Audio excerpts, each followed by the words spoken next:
আপনাদের সকলকে এই মাহফিলে এসে বসার জন্য অনুরোধ করছি। এখনই আপনাদের সম্মুখে এই মসজিদের প্রেসিডেন্ট আবু সাঈদকে তার মূল্যবান আলোচনা রাখার জন্য অনুরোধ করছি। সকলে আল্লাহুম্মা সাল্লি আলা সাইয়্যিদিনা মাওলানা মুহাম্মাদ ওয়া আলা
আলহামদুলিল্লাহ, সমস্ত প্রশংসা, সমস্ত গুণগান, সিফাত, হামদ ও সানা সেই মহান আল্লাহ সুবহানাহু ওয়া তাআলার জন্য, যে মহান আল্লাহ পাক রব্বুল আলামিন আমাদেরকে তার অসংখ্য বান্দাদের মধ্য থেকে যাচাই করে বাছাই করে দুনিয়ার সকল প্রকার কাজকর্ম থেকে, বিপদ আপদ থেকে হেফাজত করে দিনের সর্দার পবিত্র জুমার দিনে সৃষ্টিকুলের শ্রেষ্ঠ রাসূল ইমামুল আম্বিয়া ইমামুল মুরসালিন রাহমাতুল লিল আলামিন দয়াল দরদের নবীজির শুভ আগমনের মাহফিলে আসার বসার যে সুযোগ আল্লাহ তাআলা আমাদেরকে দান করেছেন, সেই মহান রব্বুল কারীমের দরবারে আমরা সকলেই অন্তরস্থল হতে শুকরিয়া আদায় করছি।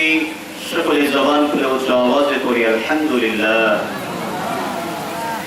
অতঃপর অগণিত অফুরন্ত দরুদ ও সালাম শান্তির ধারা বর্ষিত হোক আকায়ে নামদার মদিনার তাজদার জনাবে মুহাম্মদুর রাসূলুল্লাহ সাল্লাল্লাহু আলাইহি ওয়াসাল্লামের কদম মোবারকে অগণিত অফুরন্ত দরুদ ও সালাম সকলে মহব্বতে পড়ছি সাল্লাল্লাহু তাআলা আলাইহি ওয়াসাল্লাম।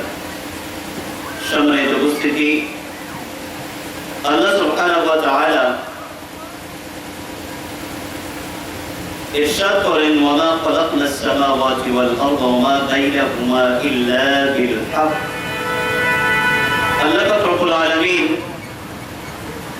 তিনি বলেন, আমি আসমান এবং জমিন এবং এই আসমান জমিনের মধ্যবর্তী যা কিছু আছে এই সব কিছু শুধুমাত্র নবী মুহাম্মাদের ওসিলায় সৃষ্টি করেছে বলে সুবহানাল্লাহ।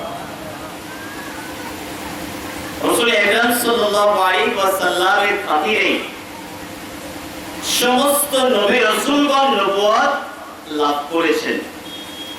আল্লাহ তাআলা যাদেরকে কিতাব দান করেছেন আমাদের নবীর বদৌলতেই আমাদের রাসূলের কারণেই তাদেরকে আল্লাহ তাআলা কিতাব দান করেছেন, যার বর্ণনা ইতিপূর্বে আমাদের হুজুর দিয়েছেন। আল্লাহ তাআলা রূহের জগতের মধ্যে আলামে আরওয়াহের মধ্যে সমস্ত নবীদেরকে নিয়ে আমার আপনার নবীর মিলাদ করছেন, মানে নবীজির জীবনী জন্ম বৃত্তান্ত আলোচনা করছেন। রাসূল আকরাম সাল্লাল্লাহু আলাইহি ওয়াসাল্লাম সম্পর্কে আল্লাহ তাআলা দুইটা শর্তই নিয়েছিলেন। রাসূলুল্লাহ সাল্লাল্লাহু আলাইহি ওয়াসাল্লামের প্রতি ঈমান আনতে হবে এবং রাসূলকে সাহায্য করতে হবে। লিতুমিনুন বিহি ওয়ালা তানসুরুনহু। আল্লাহ এই পুরো আয়াতে কারিমার মধ্যে যেটা মূল মেসেজ সেটা হচ্ছে, যদি আদম আলাইহিস সালামের জামানায় হোক, নূহ আলাইহিস সালামের জামানায় হোক, অথবা ইব্রাহিম, মুসা, ঈসা, যে কোন নবী রাসূলের জামানায় যদি নবী মুহাম্মাদের আগমন হতো, নবী মুহাম্মদ যদি দুনিয়ায় আসতো, তাহলে অন্যান্য নবী রাসূলের নবুয়ত বাতিল হয়ে নবী মুহাম্মাদের নবুয়ত, হিকমত, কিতাব, এই নবীর নবুয়তটা কায়েম হয়ে যেত বলে সুবহানাল্লাহ। এজন্য আল্লাহ পাক রব্বুল আলামিন কোরআনুল কারীমের মধ্যে আমার আপনার নবীকে সর্বশ্রেষ্ঠ নিয়ামত বলে আখ্যায়িত করেছেন, ঘোষণা দিয়েছেন। আল্লাহ পাক রব্বুল আলামিন কোরআনুল কারীমের মধ্যে বলে দিলেন, লাকাদ মান্নাল্লাহু আলাল মুমিনিন ইয বা'আসা ফীহিম রাসূলান মিন আনফুসিহিম। আল্লাহ পাক রব্বুল আলামিন কোরআনুল কারীমের মধ্যে বলে দিলেন, লাকাদ মান্নাল্লাহু আলাল মুমিনিন, আমি মুমিনদের উপরে বড় ইহসান করেছি, বড় দয়া করেছি, বড় অনুগ্রহ করেছি। আল্লাহ পাক রব্বুল আলামিন বান্দার হাত দিয়ে বলেন, এই বান্দা আমি তোমার উপরে দয়া করলাম। আল্লাহ তাআলা বান্দাকে চোখ দিয়ে বলেন নাই, বান্দা আমি তোমাকে চক্ষু দিয়ে দয়া করলাম। আল্লাহ পাক রব্বুল আলামিন আমাদের অঙ্গ প্রত্যঙ্গগুলোর মধ্যে এতগুলো নিয়ামত দান করেছেন, যার শুকরিয়া আদায় করে শেষ করা যাবে না। আল্লাহ পাক রব্বুল আলামিন আমাদের দেহের বাহিরেও এতগুলো নিয়ামত আল্লাহ তাআলা বান্দার জন্য দান করেছেন, কিন্তু কোন বান্দার কোন নিয়ামতের ক্ষেত্রে আল্লাহ তাআলা এমন শব্দ, এমন বাক্য ব্যবহার করে নাই, বান্দা আমি তোমাকে চোখ দিয়ে বড় দয়া করলাম, বান্দা আমি তোমাকে নামাজ দিয়ে বড় দয়া করলাম, বান্দা আমি তোমাকে হজ দিয়ে, রোজা দিয়ে, যাকাত দিয়ে দয়া করলাম। আল্লাহ পাক রব্বুল আলামিন কোন নিয়ামতের ক্ষেত্রে এমন শব্দ, এমন বাক্য ব্যবহার করেন নাই, কিন্তু আল্লাহ পাক রব্বুল আলামিন আপনার আমার নবী, দয়াল নবী, নবী রাহমাতুল লিল আলামিন নবীর ক্ষেত্রে আল্লাহ বললেন, লাকাদ মান্নাল্লাহু আলাল মুমিনিন, আমি মুমিনদের উপরে বড় দয়া করেছি, বড় ইহসান করেছি। ইয বা'আসা ফীহিম রাসূলান মিন আনফুসিহিম, যে আমি আল্লাহ তাদের মধ্য থেকে তাদের জন্য একজন মহান রাসূল দান করেছি। আল্লাহ তাআলা কোন নিয়ামতের ক্ষেত্রে এটা বলে নাই, কিন্তু রাসূলের ক্ষেত্রে বললেন যে রাসূল সবচাইতে শ্রেষ্ঠ নিয়ামত। আল্লাহ দরবারে মুসা কালিমুল্লাহ আলাইহিস সালাম তিনি ফিরআউনের কবল থেকে যখন মুক্তি পেয়েছিলেন, ফিরআউন এবং মুসার মধ্যে যে ইতিহাস, যে ঘটনা আল্লাহ তাআলা কোরআনে বর্ণনা করেছেন, আল্লাহ পাক রব্বুল আলামিন তিনি এই ঘটনার মধ্যে বলছেন, মুসা কালিমুল্লাহ আলাইহিস সালাম যখন ফিরআউনের হাত থেকে রক্ষা পেলেন, আল্লাহ তাআলা নদীর মধ্য দিয়ে তাদের জন্য রাস্তা তৈরি করে দিলেন। মুসা কালিমুল্লাহ এবং তার উম্মতের জন্য আর ফেরাউনকে সেই পানির মধ্যে ডুবিয়ে মারলেন। রাসূল আকরাম সাল্লাল্লাহু আলাইহি ওয়াসাল্লাম যখন মদিনায় গেলেন, রাসূল আকরাম সাল্লাল্লাহু আলাইহি ওয়াসাল্লাম তিনি বলছেন, ইরশাদ করছেন, আল-মাদিনাতু ফারআল ইয়াহুদ তাসুমু ইয়াওম আশুরা। আমি যখন মদিনায় গেলাম, আমি দেখলাম আশুরার দিনে ইহুদি নাসারা যারা তারা রোজা পালন করে। আমি তাদেরকে প্রশ্ন করলাম, ফাকাল মা হাযা, তোমরা এই দিনে কেন রোজা রাখো? ওই সমস্ত ব্যক্তিরা উত্তর দিয়েছিল, ক্বালু, তারা সবাই বললেন, হাযা ইয়াউমুন সালিহ, এইটা একটা উত্তম দিন। কেন উত্তম দিন? হাযা ইয়াউমুন নাজ্জাল্লাহু বানি ইসরাঈল মিন আদুবিহিম ফাসাবাহু মূসা। এই দিনে আল্লাহ তাআলা বানি ইসরাঈলদেরকে, অর্থাৎ মূসা আলাইহিস সালাম সহ তার উম্মতদেরকে, তার কওমের মানুষদেরকে ফেরাউনের হাত থেকে আল্লাহ তাআলা রক্ষা করেছিলেন। মূসার শত্রু ফেরাউনকে আল্লাহ তাআলা পানিতে নিমজ্জিত করে মেরেছেন। এই জন্য আল্লাহ তাআলা শুকরিয়া আদায়ার্থে ফাসাবাহু মূসা, মূসা কালিমুল্লাহ কে রোজা পালন করতেন। আর মূসা আলাইহিস সালামের শরণার্থে আমরাও মূসার উম্মত হিসেবে এই আশুরার দিনে রোজা পালন করি বলি সুবহানাল্লাহ।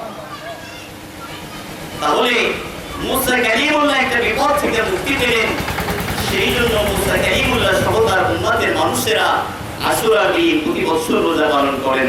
এই দিনটাকে স্মরণ করেন, আল্লাহর শুকরিয়া আদায় করেন। আল্লাহর এক পয়গম্বর আল্লাহ দরবারে দোয়া করছেন, আল্লাহুম্মা রাব্বানা আনজিল আলাইনা মাইদাতাম মিনাস সামাই তাকুনু লানা ঈদান লিআউওয়ালিনা ওয়া আখিরিনা ওয়া আয়াতাম মিনকা। আল্লাহ দরবারে দোয়া করছেন, রব্বানা, হে আমাদের প্রতিপালক, আনজিল আলাইনা মাইদাতাম মিনাস সামা, হে আল্লাহ, আমাদের উপরে তুমি আসমান থেকে খাদ্য, অর্থাৎ আসমানি খাবার, জান্নাতি খাবার আমাদের উপরে নাযিল করো, আমাদের উপরে বর্ষণ করো। এরপরে তিনি কি দোয়া করছেন, তাকুনু লানা ঈদান লিআউওয়ালিনা, এই দিনটাকে যদি তুমি আমাদের উপরে, এই মায়েদা, এই খাবার আমাদের উপরে নাযিল করো, তাহলে আমরা এবং আমাদের এই কওমের মানুষগুলা এই দিনটাকে ঈদের দিন হিসেবে গ্রহণ করব বলে সুবহানাল্লাহ। তাহলে মূসা আলাইহিস সালামের সেই বিপদ থেকে মুক্তি পাওয়া, আসমান থেকে খাদ্য নাযিল হওয়া, এই সমস্ত নিয়ামতের চাইতে সবচাইতে শ্রেষ্ঠ নিয়ামত হচ্ছেন নবী মুহাম্মদ রাসূলুল্লাহ।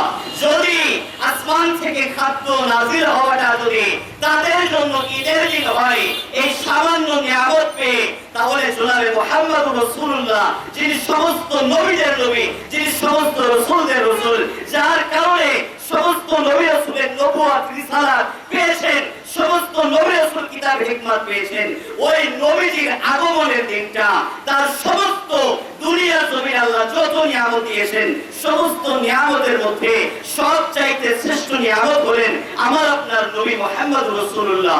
সুতরাং অন্যান্য দিন যদি ঈদের দিন হয়, তার চাইতেও বেশি ঈদের দিন, তার চাইতেও বড় খুশির দিন হচ্ছে নবী মুহাম্মদের আগমনের দিন। কথা বলেন ঠিক কিনা? সুতরাং আজ অনেকেই বলে ঈদ এ মিলাদুন নবী কিসের ঈদ? ঈদ তো মাত্র দুইটা, ঈদুল ফিতর, ঈদুল আযহা। তাদের এই জ্ঞান, তাদের এই ইলম নাই যে ঈদ শুধুমাত্র দুইটাই নয়। রাসূল আকরাম সাল্লাল্লাহু আলাইহি ওয়াসাল্লাম জুমার দিনকে সাইয়্যিদুল আইয়াম বলেছেন, জুমার দিনকে দিন সমূহের সর্দার বলেছেন, এবং এই জুমার দিনকে নবীজি বলেছেন ঈদুল ফিতর এবং ঈদুল আযহার চাইতেও এই জুমার দিনের সম্মান মর্যাদা অনেক বেশি বলে সুবহানাল্লাহ। এই জন্য রাসূল আকরাম সাল্লাল্লাহু আলাইহি ওয়াসাল্লামের শান, শওকত, মান, ইজ্জত স্বয়ং আল্লাহ তাআলা বাড়িয়েছেন। সেই আসমান জমিন সৃষ্টির পূর্ব থেকে আল্লাহ তাআলা আমার নবীজির শান বৃদ্ধি করেছেন। কিভাবে? মূসা কালিমুল্লাহ আলাইহিস সালাম যখন তিনাকে আল্লাহ তাআলা তাওরাত ফলক দান করলেন, হযরত আব্বাস রাদিয়াল্লাহু তাআলা আনহু তিনি এই আয়াতে কারিমার তাফসীর করছেন, ওয়া মা কুনতা বিজানিবি তুরি ইয নাদাইনাহু। এই আয়াতে কারিমার তাফসীরের মধ্যে হযরত আব্বাস রাদিয়াল্লাহু তাআলা আনহু তিনি বলছেন, মূসা কালিমুল্লাহ আলাইহিস সালামকে যখন আল্লাহ তাআলা তাওরাত ফলক দান করলেন, আল্লাহ পাক রব্বুল আলামিনের দরবারে মূসা কালিমুল্লাহ শুকরিয়া আদায় করলেন, হে আল্লাহ, তুমি আমাকে বড় সম্মানিত করেছো, আমাকে কিতাব দান করেছো, হিকমত দান করেছো, এমন সম্মান আমার পূর্বে আর কাউকে করো নাই। আল্লাহ তাআলা বললেন ফাকুল মা আতাইতুকা ওয়া কুম মিনাশ শাকিরিন, আমি তোমার কলবকে তোমার অন্তরকে অত্যন্ত বিনয় পেয়েছি বলে আমি আল্লাহ তোমাকে কিতাব এবং হিকমত দিয়ে ধন্য করেছি বলে সুবহানাল্লাহ। সুতরাং তুমি আমি আল্লাহর শুকরিয়া আদায় করো, আমি আল্লাহর একত্ববাদ ঘোষণা করো এবং নবী মুহাম্মাদের উপরে মুহাব্বতের পান উৎসর্গ করে দাও বলে সুবহানাল্লাহ। মুসা কালিমুল্লাহ আলাইহিস সালাম তিনি আল্লাহর দরবারে প্রশ্ন করলেন, হে আল্লাহ এই মুহাম্মদকে আল্লাহ পাক রব্বুল আলামিন বলে দিলেন, হে মুসা আমি আল্লাহ পাক রব্বুল আলামিন এই আসমান জমিন চন্দ্র সূর্য গ্রহ নক্ষত্র সব কিছু সৃষ্টির পূর্বে আমি আল্লাহ আমার নবী মুহাম্মাদের নূর তৈরি করে রেখেছি। আল্লাহ পাক রব্বুল আলামিন বলেন, হে মুসা তুমি যদি আমি আল্লাহর নৈকট্য অর্জন করতে চাও, যদি আমি আল্লাহর নিকটবর্তী হতে চাও, যদি আমি আল্লাহর প্রিয় ভাজন হতে চাও, তাহলে ওই নবীর উপরে ঈমান আনো, ওই নবীকে সাহায্য করার প্রতিশ্রুতি নাও, আমি আল্লাহ রাব্বুল আলামিন তোমার মাকামাত বাড়িয়ে দিব। মুসা কালিমুল্লাহ আলাইহিস সালাম বলেন, আল্লাহ এই মুহাম্মদ রাসূলুল্লাহ সাল্লাল্লাহু আলাইহি ওয়াসাল্লাম বেশি প্রিয় নাকি আমি আপনার নিকটে বেশি প্রিয়? আল্লাহ পাক রব্বুল আলামিন বলে দিলেন, হে মুসা তুমি বলে আমার কালিম, আর নবী মুহাম্মদ বলেন আমার হাবিব। মুসা কালিমুল্লাহ আলাইহিস সালাম আল্লাহ দরবারে বললেন, হে আল্লাহ কালিম বেশি প্রিয় হয় নাকি হাবিব? কালিম আর হাবিবের মধ্যে পার্থক্য কি? আল্লাহ তাআলা বলে দিলেন, হে মুসা কালিম বলা হয় ওই ব্যক্তিকে যে ব্যক্তি তাওরাত কিতাব নেওয়ার জন্য আল্লাহর সঙ্গে কথা বলার জন্য তুর পর্বতে চলে যায়, 40 দিন পর্যন্ত রোজা রাখে, 40 দিন পর্যন্ত রাত্রি বেলায় ইবাদত বন্দেগী করে, অতঃপর আল্লাহর সঙ্গে কথোপকথন করে। আর হাবিব বলা হয় ওই ব্যক্তিকে যিনি স্বয়ং দুনিয়ার জমিনে নিজের ঘরে নিজের বিছানার মধ্যে ঘুমিয়ে থাকে, আর স্বয়ং আল্লাহ তাআলা নিজেই তার হাবিবকে সাক্ষাতের জন্য ডেকে পাঠায়। আল্লাহ পাক রব্বুল আলামিন মুসা কালিমুল্লাহকে বলছেন, মুসা যদি আমি আমার হাবিবকে সৃষ্টি না করতাম, আমি আল্লাহ তাআলা তুমি মুসাকেও সৃষ্টি করতাম না বলে সুবহানাল্লাহ। নবী আমার তখনও নবী ছিলেন যখন কোনো তখন ছিল না, যখন কোনো তখন ছিল না। হযরত জাবির রাদিয়াল্লাহু তাআলা আনহু রাসূল আকরাম সাল্লাল্লাহু আলাইহি ওয়াসাল্লামের দরবারে আসলেন, ইয়া রাসূলুল্লাহ ইয়া হাবিবাল্লাহ বিআবি ওয়া আনতা উম্মি আখবিরনি ইয়া রাসূলুল্লাহ আন আউওয়াল শাইইন খালাকাল্লাহু তাআলা ক্বাবলা আল আশিয়া। ইয়া রাসূলুল্লাহ ইয়া হাবিবাল্লাহ আমার মা আমার বাবা আপনার কদমে উৎসর্গ হোক। ইয়া রাসূলুল্লাহ আমি জানতে চাই, আখবিরনি আমাকে সংবাদ দিন, আমি জানতে চাই আন আউওয়াল শাইইন খালাকাল্লাহু তাআলা ক্বাবলা আল আশিয়া। ইয়া রাসূলুল্লাহ আমি জানতে চাই আল্লাহ পাক রব্বুল আলামিন এই तमाम আয়াত এই तमाम জগৎ সৃষ্টির পূর্বে আল্লাহ তাআলা কোন বস্তুটা আগে তৈরি করেছে? রাসূল আকরাম সাল্লাল্লাহু আলাইহি ওয়াসাল্লাম বললেন, ক্বালা ইয়া জাবির ইন্নাল্লাহ তাআলা ক্বাদ খালাকা ক্বাবলা আল আশিয়া'i নূর নবিয়্যিকা মিন নূরিহি। হে জাবির আল্লাহ পাক রব্বুল আলামিন এই तमाम কায়নাত সৃষ্টির পূর্বে আল্লাহ তাআলা তোমার নবীজির নূর মুবারক সৃষ্টি করেছে।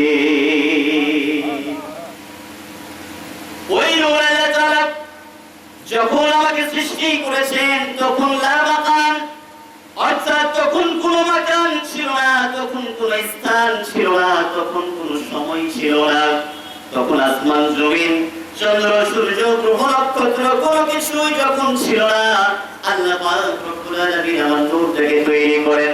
আর আমার নূরটা আল্লাহ পাকের ইচ্ছা অনুযায়ী আল্লাহ মাকানের মধ্যে পরিভ্রমণ করতে থাকে। নবীজি তখন নবী ছিলেন যখন কোনো তখন ছিল না। আপনি তো যখন তখন শব্দ ব্যবহার করতে পারবেন, তখন মানে কিছুক্ষণ পূর্বে বা কিছুদিন পূর্বে সে সময়ের কথা আপনি আলোচনা করবেন, তখন শব্দ দ্বারা যখন শব্দ বলবেন কোন সময় স্থান কালের মধ্যে যখন এই বিষয়টা থাকবে। কিন্তু নবীকে আবার তখন সৃষ্টি করা হয়েছে যখন কোন সময় স্থান কাল কোনো কিছুই আল্লাহ সৃষ্টি করে নাই, বলে সুবহানাল্লাহ। তার প্রমাণ কি? রাসূল আকরাম সাল্লাল্লাহু আলাইহি ওয়াসাল্লামের শান শওকত হুজুর যে আয়াতে কারিমাটি বর্ণনা করেছেন, ওয়াইদ আখাযাল্লাহু মিসাকান নাবিয়্যিন, এই শব্দের শুরুতে সহ আল্লাহ তাআলা কোরআনুল কারীমের অসংখ্য জায়গায় ওয়াইদ শব্দটা আল্লাহ তাআলা ব্যবহার করেছেন। যেমনটা আল্লাহ তাআলা ব্যবহার করেছেন সূরা ফিলের শুরুতে, আলাম তারা কাইফা ফাআলা রাব্বুকা বিআসহাবিল ফিল। আল্লাহ তাআলা হস্তি বাহিনীর সেই ঘটনা সূরা ফিলের মধ্যে বর্ণনা করছেন। আব্রাহা কর্তৃক যখন এই মক্কা মুকাররমা ধ্বংস করার জন্য এসেছিল, সেই সময়ের বর্ণনা আবাবিল পাখি দ্বারা কিভাবে আব্রাহাকে ধ্বংস করেছিল আল্লাহ তাআলা, সেই ঘটনা সূরা ফিলের মধ্যে বলছেন। কিন্তু এই সূরা ফিলের শুরুতে আল্লাহ বলছেন, আলাম তারা, রাসূল আপনি কি দেখেন নাই? রাসূল কি তখন ছিল? রাসূলের তো তখন জন্মই হয় নাই। রাসূলের দাদা আব্দুল মুত্তালিব যখন সে জায়গায় দায়িত্বরত ছিল, সে সময় এই হস্তি বাহিনীর ঘটনা, রাসূলের তখন জন্মই হয় নাই। সেই সময়ের ঘটনা নবীকে আল্লাহ বলছেন, হে রাসূল আপনি কি দেখেন নাই? কোন ঘটনা? ওই হস্তি বাহিনীর ঘটনা। নবী তো ছিল না, দেখবে কিভাবে? এখন নবী কখন থেকে নবী, এটা নিয়েও মারামারি হয় আমাদের দেশে, কথা বলেন ঠিক কিনা?